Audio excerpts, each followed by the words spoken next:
Hello everyone, I hope you all are fine.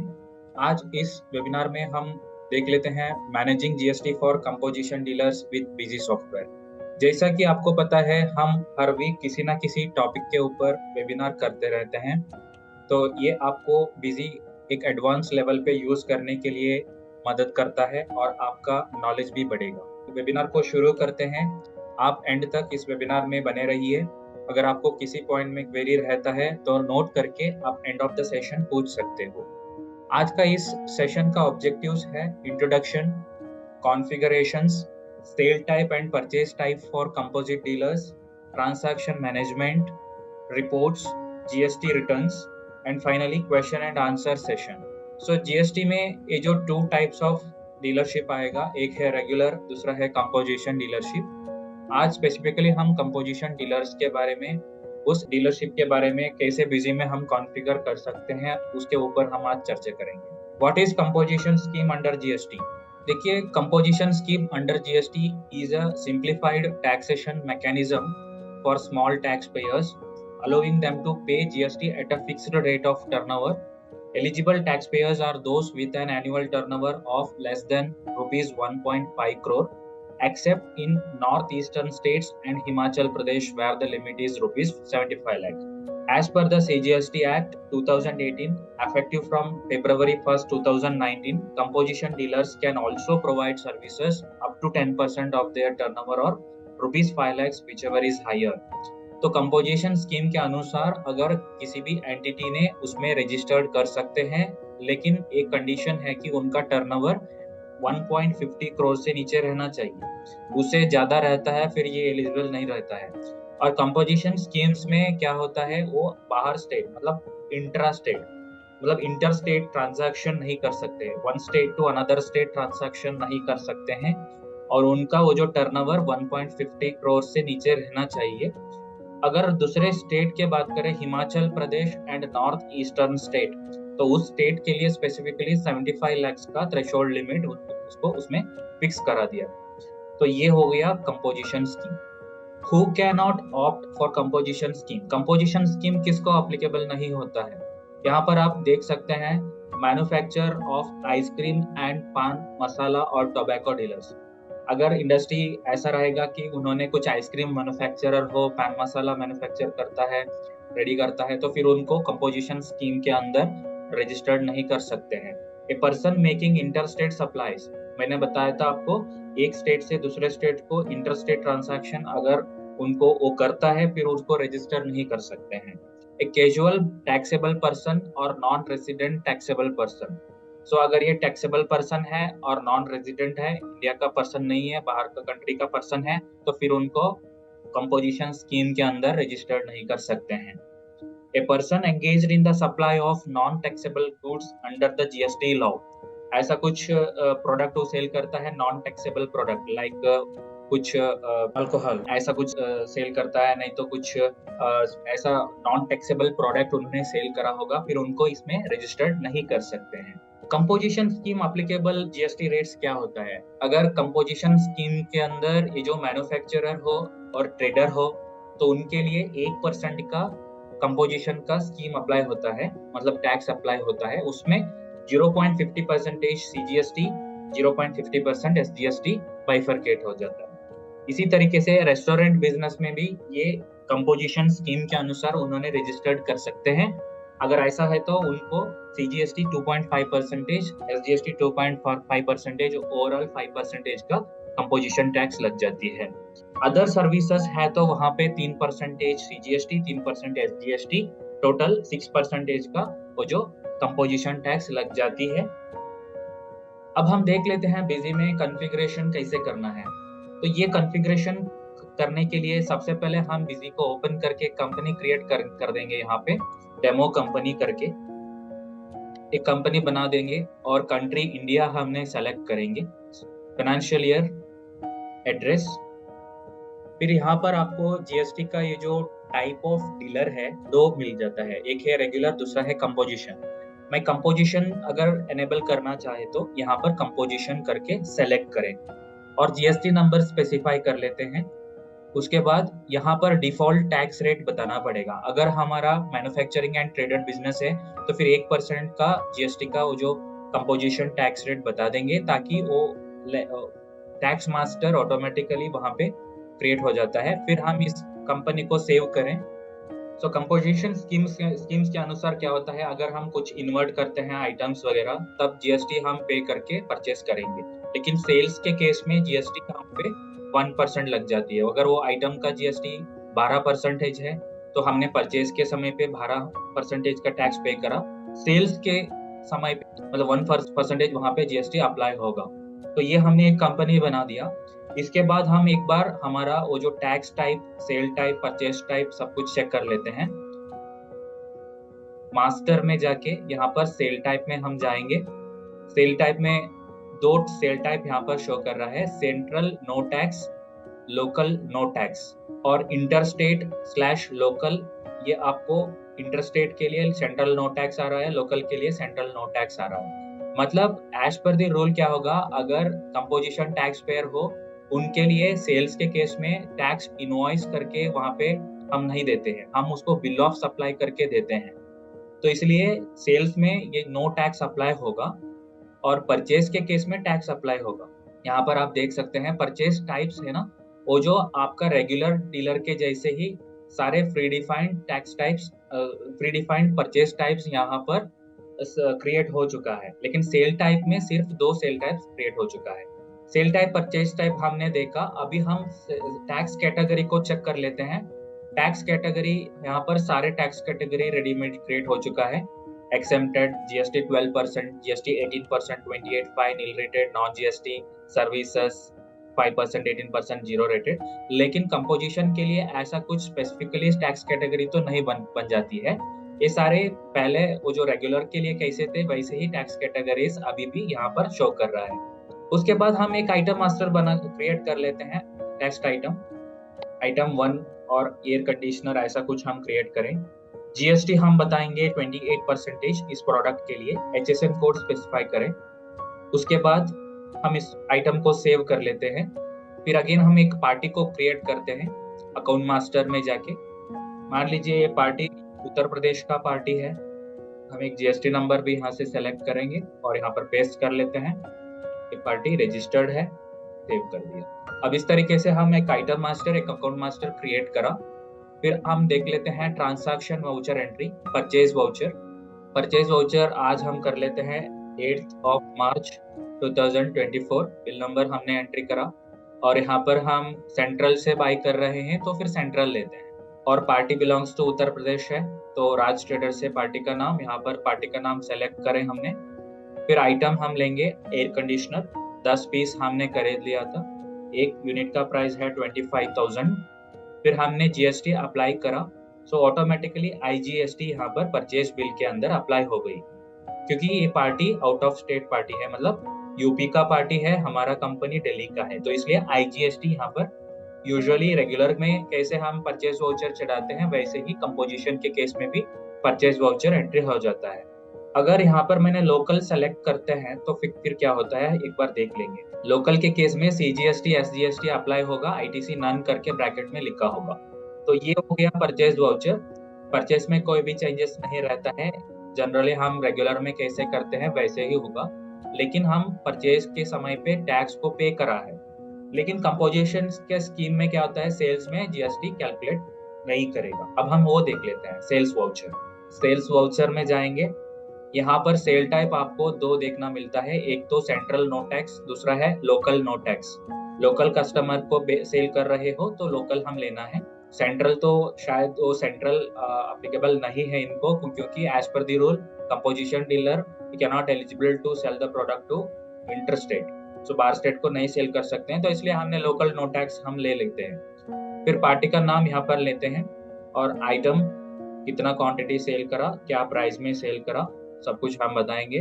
फिर यहाँ पर हमने सेव करके देखिए यहाँ पर कोई भी जीएसटी कुछ भी अप्लाई नहीं हुआ है, सो सिर्फ हमने सेव कर दिया। फिर प्रिंट करना हो तो यहाँ पर हम प्रिंट कर सकते हैं। देखिए A4 साइज में स्टैंडर्ड फॉर्मेट में हम प्रिंट करेंगे तो आपका ये जो बिल फॉर्मेट इस तरीके से आएगा, ऊपर आपको बिल ऑफ सप्लाई करके शो करेगा। इंस्टेड ऑफ टैक्स इनवॉइस ये जो बिल ऑफ सप्लाई करके यहाँ पर प्रिंट होके आ जाता है। नीचे देखेगा तो यहाँ पर कोई भी जीएसटी का कंटेंट प्रिंट नहीं होगा, जीएसटी के रिलेटेड कोई भी इंफॉर्मेशन इस बिल पे प्रिंट नहीं होगा, क्योंकि ये हमने composition as a composition dealer हम उनको बिल ऑफ सप्लाई दे रहे हैं, टैक्स इनवॉइस नहीं दे रहे हैं, क्योंकि कंपोजिशन डीलर को इनपुट टैक्स क्रेडिट नहीं मिलता है, तो इसलिए वो सेल्स वाउचर के अंदर टैक्स इनवॉइस नहीं करेगा। सो ये हो गया sales invoice entry for the composition dealers. इसके बाद अगर आप डिस्प्ले में आके कोई रिपोर्ट चेक करना हो तो आप चेक कर सकते हैं। मान लीजिए आपका जीएसटी के संबंधित कोई भी रिपोर्ट चेक करना है, फिर जीएसटी रिपोर्ट्स में आइए, जीएसटी समरी पहले चेक कर लेते हैं। जीएसटी समरी में आप जाओगे, डेट बता दीजिए यहाँ पर और ओके करिए, तो फिर आपको परचेज टर्नओवर करके दिखेगा। अगर आप रेगुलर के बात करें वहां पर इनपुट टैक्स इनपुट आउटपुट करके दिखता है, लेकिन यहाँ पर परचेज टर्नओवर सेल टर्नओवर आपको शो कर लेगा।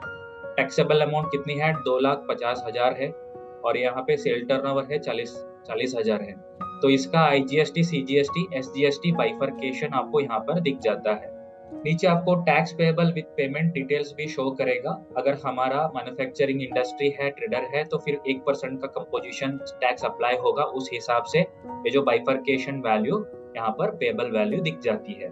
नीचे आपको टोटल भी आएगा, और नीचे अगर कुछ आरसीएम का कुछ एंट्री आपने पोस्ट किया है, एक्सपेंसेस कुछ एंट्री करा है, वो आरसीएम के रिलेटेड वैल्यू यहाँ पर शो करेगा। ये भी हम चेक कर लेते हैं। पहले हम क्या करेंगे, एक एंट्री पेमेंट एंट्री कर लेते हैं। उससे पहले एक लेजर भी हम क्रिएट कर लेते हैं, प्राइट एंड फॉरवर्डिंग चार्जेस। ये जो प्राइट एंड फॉरवर्डिंग चार्जेस का ग्रुप है इनडायरेक्ट एक्सपेंस, और इसको मैंने जीएसटी को अप्लाई किया है, एप्लीकेबल जीएसटी एनेबल किया है।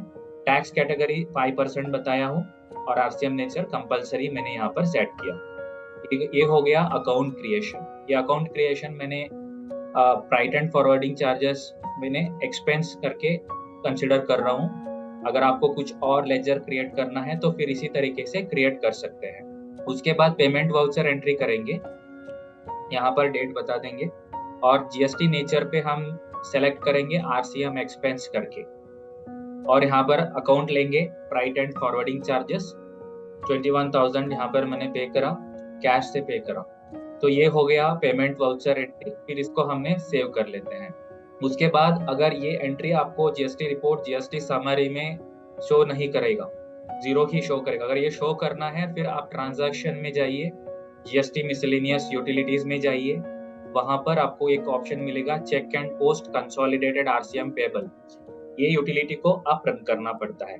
इसको आप मंथली बेसिस में भी चला सकते हैं, नहीं तो डेली बेसिस में भी ये कर सकते हैं। यहाँ पर आपने सेलेक्ट करें मंथली बेसिस और मंथ बता दीजिए मार्च मंथ, और आपको ये जो प्राइट एंड फॉरवर्डिंग चार्जेस का मैंने जो एंट्री किया था पेमेंट, वो यहाँ पर शो कर रहा है।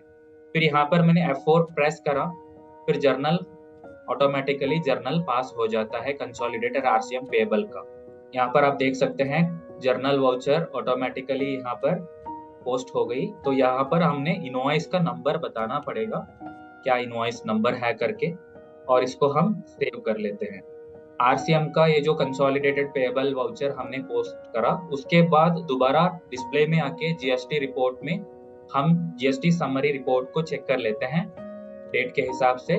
तो तब आपको यहाँ पर ए भी मिल जाती है, output GST on RCM value 21,000 का वो जो output GST on RCM value show कर रहा है, उसका सीजीएसटी एसजीएसटी का बाइफरकेशन का वैल्यू भी शो कर रहा है। सिमिलरली नीचे आपको ये भी आ रहा है CGST RCM 525, SGST RCM 525, overall total value 1,050 rupees. ये हो गई जीएसटी के जो कंपोजिशन के केस में आरसीएम का पोस्टिंग ऐसा करना पड़ता है। आरसीएम अगर है तो इस तरीके से पोस्टिंग हो जाता है। अलावा आपको एनुअल जीएसटी समरी पे चेक करना है, ये आपको इस तरीके से मिलेगा।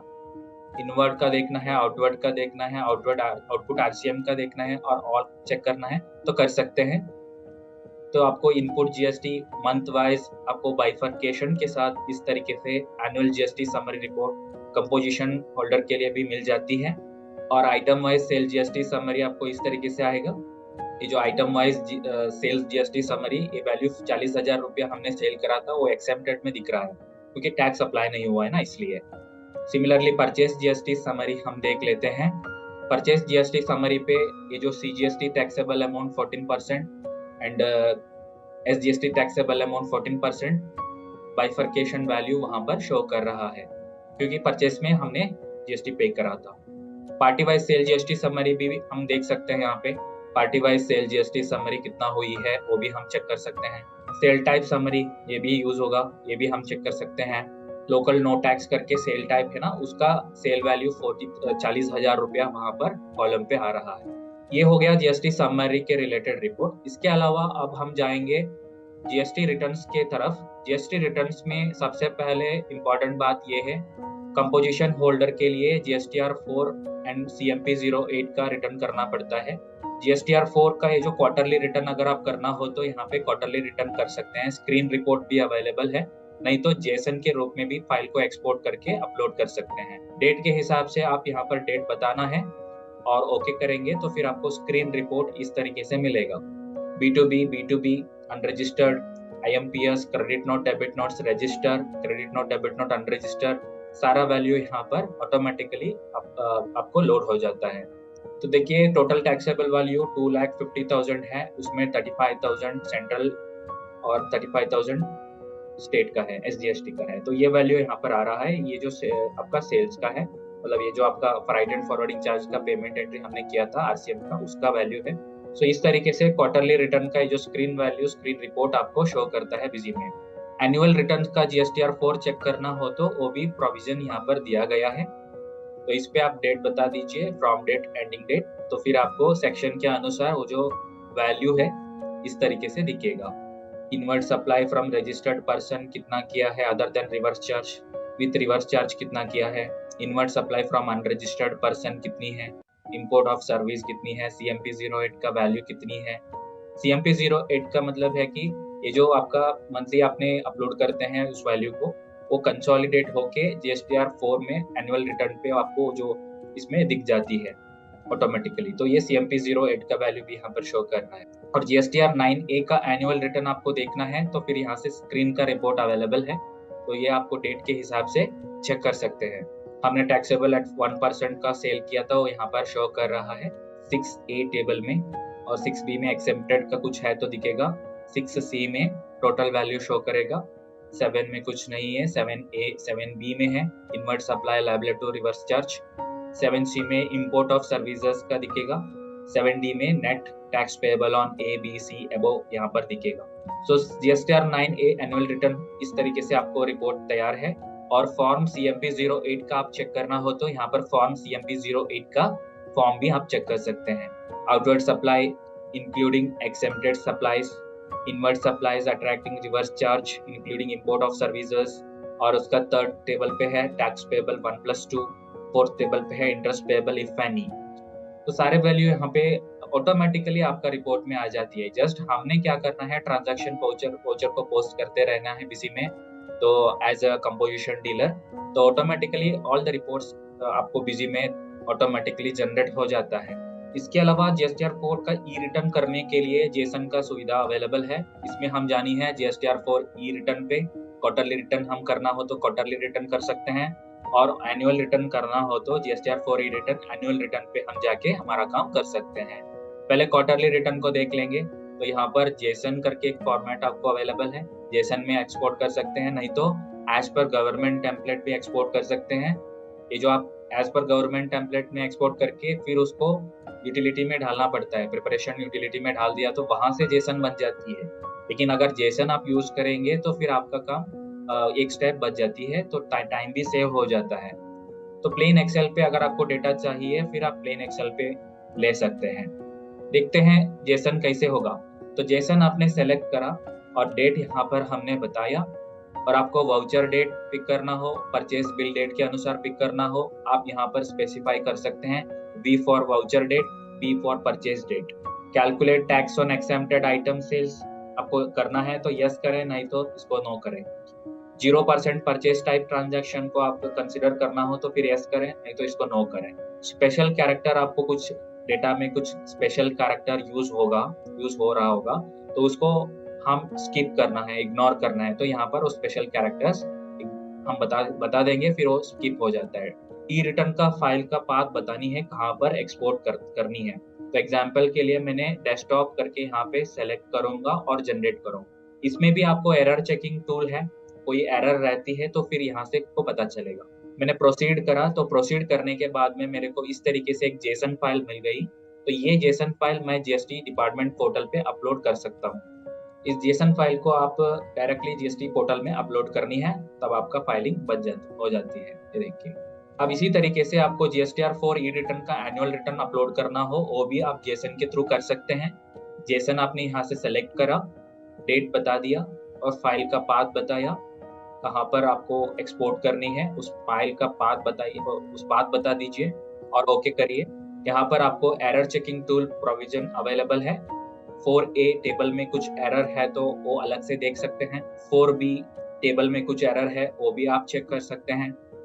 4C अनरजिस्टर्ड परचेस URP, वो भी आप अलग से बटन दिया गया है, उसको प्रेस करके देख सकते हैं। कुछ एरर है तो आपको पता चलता है, कोई भी एरर नहीं है ब्लैंक शो करेगा, फिर ठीक है आप आगे बढ़ सकते हैं, प्रोसीड विद जेसन।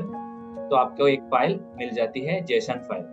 ये वाली फाइल को जीएसटी डिपार्टमेंट का पोर्टल में आप लॉगिन करके उसमें अपलोड करने हैं, तब आपका फाइलिंग का काम हो जाता है। तो ये है GST return, very simplified process है, सिंपल तरीके से आपका काम कर सकते हैं, हैसल फ्री यूसेज है, कोई भी ज़्यादा तो दिक्कत नहीं है इसको यूज करने के लिए। एक स्क्रीन रिपोर्ट में भी आपको सारा जानकारी मिल जाती है और रिटर्न फाइलिंग के केस में भी आपको कुछ एरर है तो वहां पर दिख जाती है। अब हम देख लेते हैं जीएसटी रजिस्टर में क्या क्या मिलता है कंपोजिशन डीलर के लिए। सबसे पहले सेल्स रजिस्टर चेक करें। यहाँ पे लोकल देखना है, लोकल देके, सेंट्रल देखना है, कंबाइंड देखना है, अब कुछ देखना है तो आपके हिसाब से फिल्टर लगा के देख सकते हैं। HSN कोड के अनुसार देखनी है, बिल वाइज देखनी है, आइटम वाइज देखनी है और सारे आपको यहाँ पर फिल्टर दिया गया है। आप यहाँ पर देखिए स्क्रीन पे, तो बिल नंबर के साथ डेट आ रहा है, नाम आ रहा है पार्टी का और सेल टाइप आ गया, बिल अमाउंट, एक्सेप्टेड वैल्यू। ये जो हो गया सेल्स रजिस्टर। परचेस रजिस्टर भी एक बार हम देख लेते हैं। परचेस रजिस्टर के केस में आपको CGST SGST का बाइफरकेशन के साथ वैल्यू शो करता है। GSTR 4A रजिस्टर भी यहाँ पर अवेलेबल है। पार्टी वाइज देखना हो और वाउचर वाइज देखना हो हम देख सकते हैं। क्वार्टर वाइज भी हम सेलेक्ट कर सकते हैं, first, second, third, fourth quarter. ये जो आपका GSTR 4A का डेटा पोर्टल से है ना, डाउनलोड कर सकते हैं। कैसे हम GSTR रिकंसिलेशन करेंगे बिजी में, वैसे ही GSTR 4A का डेटा ऑटो डाउनलोडिंग का सुविधा यहाँ पर है। इसको क्लिक करके क्वार्टर वाइज आप इसको फाइल को डाउनलोड करके हम हमारा ये जो आगे का रिकंसिलेशन वगैरह हम यहाँ पे कर सकते हैं। GSTR 4A रजिस्टर यहाँ पर हम देख सकते हैं। GST अदर रिपोर्ट के अंदर आपको ये भी मिलेगा, tax rate wise output tax ये देखना है तो ये हम देख सकते हैं। RCM का वैल्यू यहाँ पर शो कर रहा है 5% का, आउटपुट टैक्स में दिखेगा RCM वैल्यू। और HSN वाइज समरी, ये भी बहुत यूजफुल रिपोर्ट है। तो HSN वाइज समरी आपको चेक करना है, इनवर्ड के केस में यूज होगा तो आपको देख सकते हैं यहाँ पे। सो GST ऑडिट रिपोर्ट के अंदर अगर कुछ आपको कॉमन मिस्टेक्स चेक करना है, कुछ भी करना है, वो आप नॉर्मली रेगुलर डीलर के जैसे कंपोजिशन डीलर के भी केस में भी चेक कर सकते हैं। लेकिन आपको यहाँ पर एक इम्पॉर्टेंट चीज ये है, तो कंपनी क्रिएशन के समय पे आप कौन से डीलर बताओगे, रेगुलर और कंपोजिशन, उस हिसाब से आपका GST रिटर्न्स के रिलेटेड वो जो कॉन्फ़िगरेशन बिजी में हो जाता है और रिटर्न का रिपोर्ट भी तैयार हो जाता है, मतलब वो एनेबल हो जाता है। अगर हम रेगुलर बताया, फिर रेगुलर के लिए क्या क्या रिटर्न चाहिए वो एनेबल होगा। अगर हम कंपोजिशन बता दिया, फिर कंपोजिशन के लिए, स्कीम के लिए क्या क्या रिटर्न्स का रिपोर्ट चाहिए होता है, वो बिजी में अपने आप यहाँ पर एनेबल हो जाता है। सो ये था हमारा आज का वेबिनार का इम्पोर्टेंट टॉपिक। सो अगर आपको इस टॉपिक को लेके कुछ पॉइंट के बारे में कुछ डाउट है तो आप हमसे पूछ सकते हैं। So our contact number given here, that is 8282828282। इस नंबर पे आप कॉल करके कंपोजिशन डीलर कॉन्फ़िगरेशन के रिगार्डिंग कोई भी क्वेरी हो तो आप पूछ सकते हैं। ईमेल आईडी भी दिया गया है, support@busy.in। Thank you.